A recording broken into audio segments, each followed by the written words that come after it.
Umarangkada na ang Tara, Usap program ng Department of Social Welfare and Development sa Valenzuela ngayong araw. Ang layunin ng programa, alamin sa report ni Ramizares.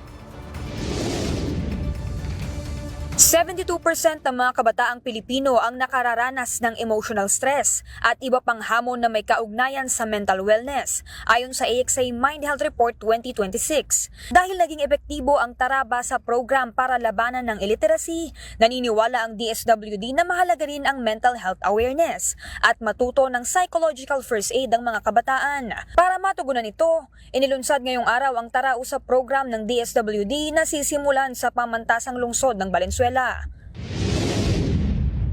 We're not going to teach them to be psychologists, psychiatrists. We're just going to provide safe spaces for individuals or students who are undergoing mental distress or just need somebody to talk to.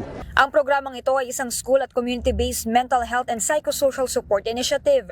Imbis na teachers, trained student volunteers ang mangunguna sa session sa mga kapwa nila kabataan.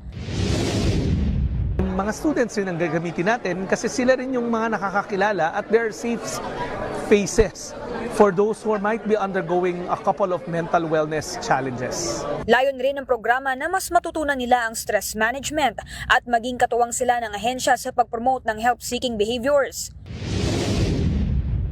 As a psychology student and a mental health advocate po, I am eager po to join this program. Dapat po sa panahon natin ngayon, we're very open about this and this program will be a good stepping stone. Ikakasa ang mga sessions ngayong buwan ng Setyembre hanggang Nobyembre bago ito ilunsad sa iba pang universities nationwide. Para sa totoong balita sa Bagong Pilipinas, Ramizares ng IBC News. Para sa 13 sa tanghali ng Congress TV.